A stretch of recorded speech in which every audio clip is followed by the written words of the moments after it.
지금은 조정 대상지에 거의 다 풀렸잖아요. 강남 3구랑 용산 남았잖아요. 그 외 지역은 자녀한테 증여를 하잖아요. 그럼 자녀가 속된 말로 전세만 딱 돌리면 보유기가 2년만 채우면 비과세를 받을 수 있어요. 근데 이 줄려가는 주택에 대해서 비과세를 받았을 때 안 받았을 때 세액 차이가 2, 3억 차이 나는 경우가 허다하죠.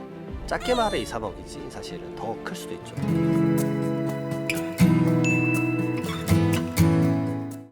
가족 간에 아무래도 이제 뭐 증여하면 뭐 아파트를 증여하는 사례가 좀 많을 것 같은데 아파트를 증여하려는 분들에게 좀 절세 방법들을 좀 알려주신다면 어떨까요?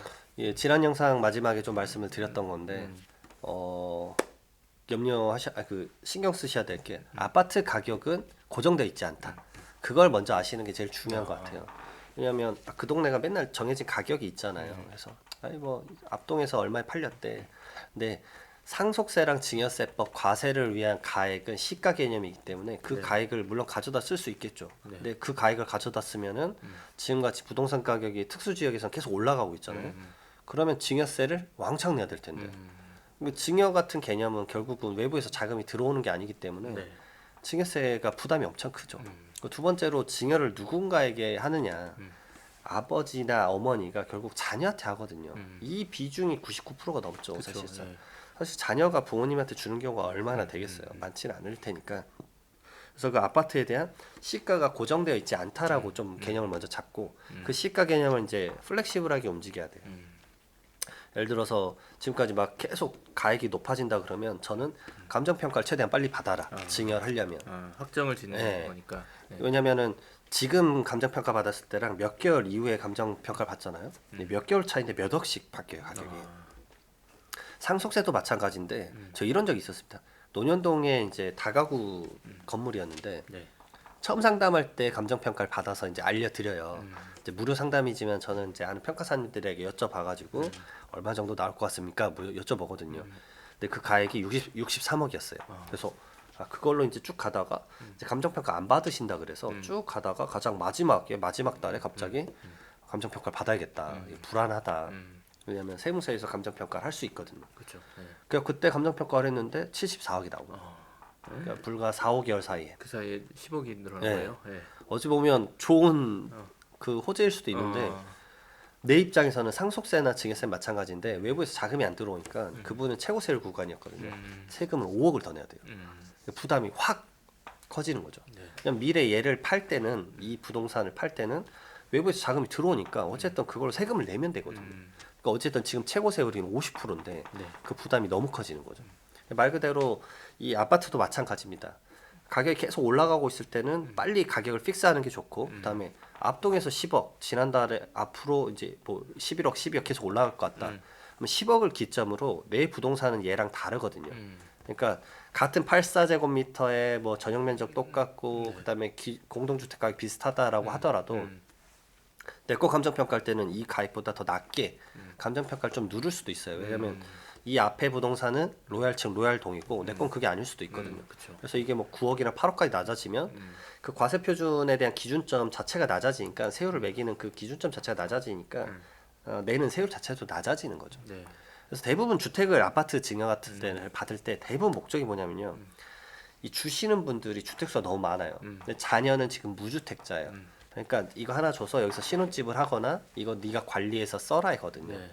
근데 주는 이유 중에 하나가 또 뭐냐면 지금은 조정 대상지에 거의 다 풀렸잖아요. 강남 3구랑 용산 남았잖아요. 그럼 그 외 지역은 자녀한테 증여를 하잖아요. 그럼 자녀가 속된 말로 전세만 딱 1년 한 바퀴죠. 2년만 딱 돌리면 보유기가 2년만 채우면 비과세를 받을 수 있어요. 그러면 이미 살지 않아도. 그렇죠. 부모님 세대는 주택수가 4개여서 어차피 비과세를 절대 못 받아요. 근데 이 줄려가는 주택에 대해서 비과세를 받았을 때 안 받았을 때 세액 차이가 2, 3억 차이 나는 경우가 허다하죠. 왜냐하면 부동산 가격이 많이 올라갔으니까. 작게 말해 2, 3억이지 사실은 더 클 수도 있죠. 10억 정도가 비과세를 안 받았을 때 세액 차이 2, 3억 흔하거든요. 그럼 내가 어차피 비과세를 못 받는 상황인데 이걸 자녀에게 부담부증여로 싸게 넘기고 자녀가 그걸 갖고 있다가 2년 있다 팔면은 비과세로 세금이 영원 나온다면 그게 전체적인 이 가족 간의 세금에서는 더 절세가 될 수 있죠. 그러네요. 네. 그래서 이제 자녀한테 넘겨줄 때 이것저것 따져봤더니 한 1억 정도 나온다. 그러면 원래 내야 됐던 2억이나 3억보다는 세이빙이 되니까 이거 해야 되겠는데라는 생각을 가지시는 거예요. 이제 증여받을 때 2월 과세가 있잖아요. 네. 근데 이제 지금처럼 비과세에 해당되면 2월 과세도 조금 네, 맞습니다. 저기 되는 거네요. 네, 네. 비과세에 해당하면 2월 과세를 적용하지 않거든요. 그러니까 사실 2월 과세란 개념은 증여했던 분이 가액이 높아져서 증여를 했어요. 그리고 수중 받은 분이 10년 이내 팔면은 본인의 이 취득가액으로 양도세 계산하는 거 하나와 예전에 증여자가 줬던 가액으로 양도세 비교하는 거 둘 중에 큰 금액으로 내야 되는데 이 사람이 1세대 1주택 비과세다라고 한다면 거주 목적 때문에 이걸 봐줘요. 그러니까 자녀가 무주택자일 때 하나 주고 2년 있다가 팔아라. 이렇게 많이 활용하는 거죠. 말 그대로 절세 플랜인 겁니다. 그러니까 비과세 요건이 된다면 진짜 네. 큰 또 절세 맞습니다. 방법이 되겠네요. 2년 네. 보유만 하면 되기 때문에 거주를 하는 목적에 대한 부담이 좀 많이 완화된 상황이죠 지금은. 예, 그래서 좀 많이 하시기도 합니다. 그 증여할 때 또 그 중요한 것 중에 하나가 취득세 부분도 또 무시 못할 것 맞습니다. 같더라고요. 예. 이 방금 말씀드린 부담부 증여할 때도 취득세 사실 두 종류가 나오거든요. 왜냐하면 일반적으로 이렇게 주택을 막 네 채 세 채씩 가지고 계신 분들은 이거 자기가 살지 않잖아요. 그러면 은행에 뭐 대출이나 아니면 임대 보증금, 전세금이 높으실 거예요. 그러니까 10억 정도면 뭐 전세금이 뭐 6억이다 가정을 해보면 6억 원 부분에 대해서는 양도소득세를 내셔야 돼요. 결국은. 근데 그 금액이 좀 저렴한 거고.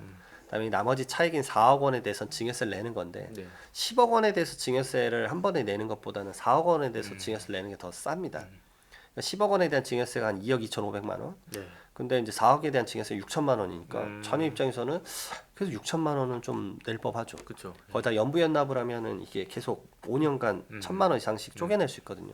매년 1,000만 원씩만 내면 되니까 뭐 가산금이 좀 붙긴 하지만 그러면은 내가 경제적 활동으로 연봉 뭐 4천만 원인데 쓸 거 좀 쓰고 1,000만 원씩 모아서 5년간 내면서 본인의 부동산을 지키는 법에 대해서 배우는 거예요.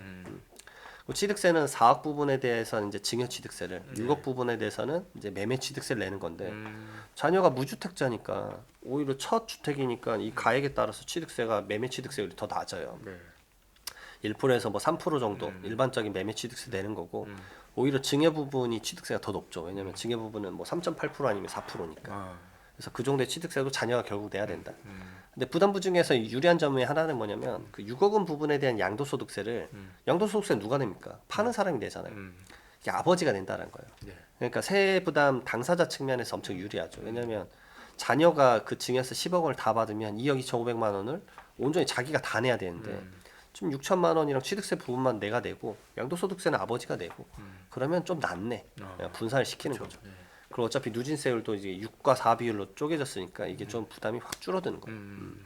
그래서 부담부 증여를 짜실 때 제가 권해드린 이유가 그 시점이 언제냐면 계약갱신 하기 전에 지금 예를 들어서 전세 1억에 월세 뭐 150이다. 그러면은 추후에 전세로 바꾸면 얼마까지 바꿀 수 있으세요? 6억까지 바꿀 수 있는데요. 그러면은 시세 결국은 시세에 대충 맞춰서 이제 감정평가 가액 정한 다음에 가장 채무 액수가 이 전체적인 세금을 줄일 수 있는 금액이 얼마까를 확정 짓는 거예요. 근데 대출은 요즘 엄청 엄격해졌잖아요. 네, 네. 그러니까 임대차 보증금을 지금 반전세나 월세 상태에서 전세로 바꾸고 나서 부담부 증여를 해야 그러면은 말 그대로 이 적정 조절했을 때 가장 우리 울타리 내에서 세금이 줄어드는구나. 그 가액을 설정을 해야 됩니다. 그 가액을 이제 제가 컨설팅을 해드리는 거예요. 그렇구나. 예.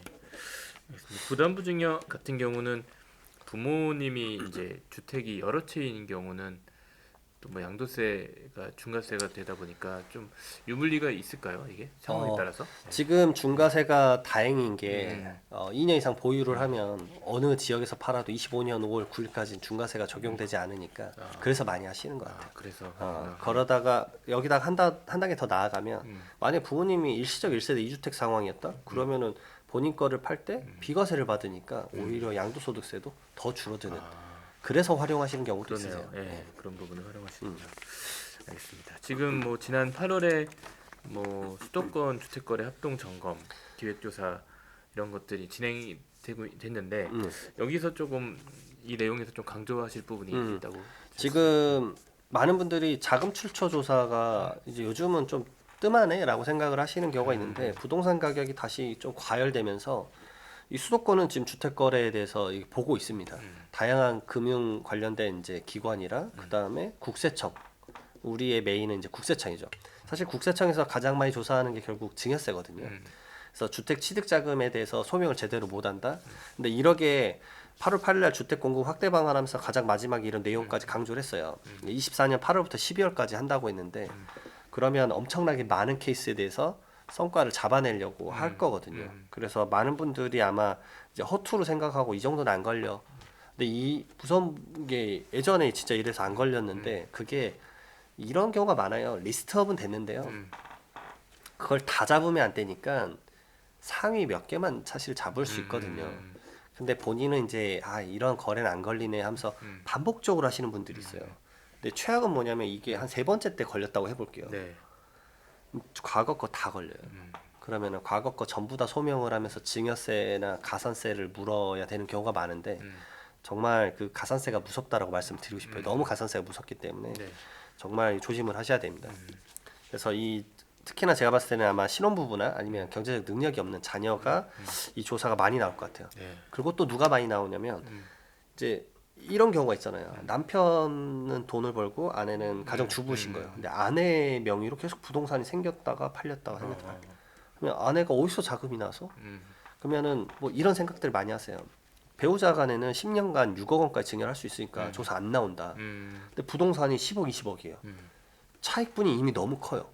그럼 나와요.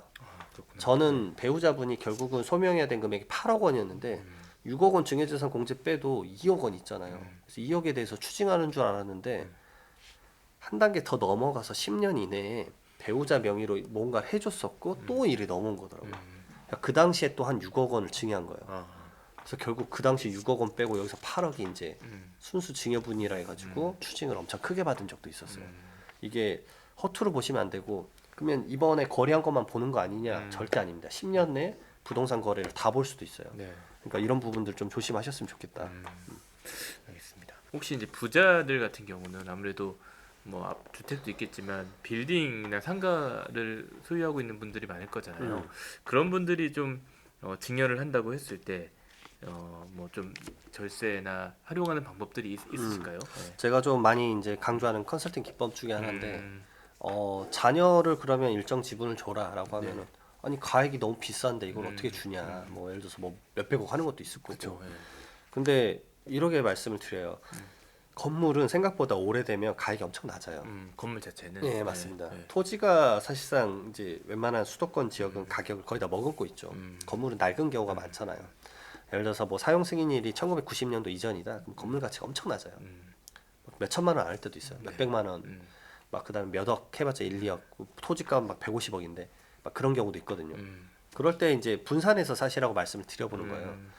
그러니까 토지 건물을 지분을 뭐 20%를 주겠다, 30%를 주겠다 이렇게 하는 게 아니라 이렇게 나눠가지고 토지는 그 원래 이제 메인으로 이걸 사시려고 했었던 경제적 능력이 있는 뭐 아버님이 사는 거고 건물은 자녀 명의로 산다거나 아니면 자녀가 포함되어 있는 가족법인이 그걸 산다거나 왜냐면 자녀도 소득이 높아서 이거 부동산 임대업까지 개인으로 하면은 소득세가 높아질 수도 있잖아요. 그러면은 법인으로 이제 건물을 취득을 해서 건물에 대한 월세를 다 가져가고 당연히 근데 여기서 해줘야 될 게 뭐냐? 지료를 줘야죠. 왜냐면 토지를 공짜로 사용하면 안 되니까. 네네. 그래서 지료를 당연히 일정 지분을 주셔야 되는데 여기 건물에서 받고 있는 월세가 지료보다 압도적으로 높다고 한다면 제가 봤을 때는 이 법인에 대해서는 소득이 많이 쌓일 수 있을 것 같아요. 그래서 세법 개정이 이번에 이것도 생겼어요. 이렇게 부동산 임대업 전문화라는 법인에 대해서는 이제 개정이 될 것 같긴 한데 25년도에 원래 법인세가 제일 낮은 게 9%거든요. 근데 9% 적용 안 하고 바로 19%부터 적용하는 거. 이런 게 생겼습니다. 그래서 아마 2억 원까지가 9%에서 19%로 바뀌면 한 2천만 원 더 내겠죠. 이제 그런 제도까지 계속 억제되게끔 생기기는 하지만 일정 부분에 대해서 결국 자녀에게 좀 주고자 한다면 그런 다양한 방식들이 많다. 그러니까 계약서를 쓰실 때 무조건 내가 돈이 있으니까 내가 뭐 다 쓴다 이런 개념보다는 다른 방식의 이걸 다 분산시켜 보고 이렇게 쪼개도 보고 합쳐도 보고 어떤 방식으로 하는 게 나을 것인지. 그럼 이렇게 취득을 하고 나서 사실 그 다음 목적이 뭐냐면 이 증여 목적보다는 계속 소득을 챙겨주는 목적도 있지만 자산 가치가 올라갔을 때 토지를 또 싸게 사는 것도 있거든요. 그러니까 믹스되는 게 많아요. 근데 아무 생각 없이 계약서만 훌쩍 써버리면은 미래에 후회하시더라고요. 왜냐하면 이 땅 가격이 지금 150억이지만 예를 들어서 이게 뭐 300억이 된다고 쳐봐요. 이분 상속세는 엄청 증가할 수 있거든요. 그렇구나. 예를 들면 기존에 뭐 토지와 건물을 갖고 계신 부모님이 자녀에게 이제 그런 건물만 미리 증여한다거나 뭐 네. 그런 게 이제 가능하단 말씀이시죠? 그런 전략도 좋아요. 네. 처음에 사실 때부터 뭐 이러게 해도 되지만 음. 기존의 거에서 토지 건물이 있는데 그러면 나도 이거를 자녀에게 뭔가 이 자산을 좀 물려주고 싶은데 네. 증여 방식도 있지만 증여 방식 이외에 뭐 이렇게 계속 임대 소득이 생기게끔 해주는 것도 좋은 방식이니까 이 방식이 나에게 이제 적합할 것인가 그런 것들에 대해서는 결국은 이제 수치를 시뮬레이션 해봐야 되니까 시뮬레이션 꼭 해보시고 아 이게 좀 적합한 것 같다 하시면 좀 진행을 해보시는 것도 권해드리고 싶습니다. 그런 경우에 나중에 이제 상속 이슈가 발생하면 어떻게 되는 거예요? 결국은 왜냐하면 건물에 대한 임대 소득은 건물주가 가져가는 거니까 네. 상속과는 관련이 없죠. 증여 이슈는 처음에 그 건물을 받을 때 정도. 네. 근데 그 법인에서 자금이 있어서 건물을 증여받는 게 아니라 내가 사겠다라고 하면 증여 이슈도 발생하지 않는 거죠. 네. 그렇구나. 네. 믹스하게 많이 쓸 수 있는 방법들이 많습니다. 네네네. 네, 오늘 말씀 감사합니다. 네. 네.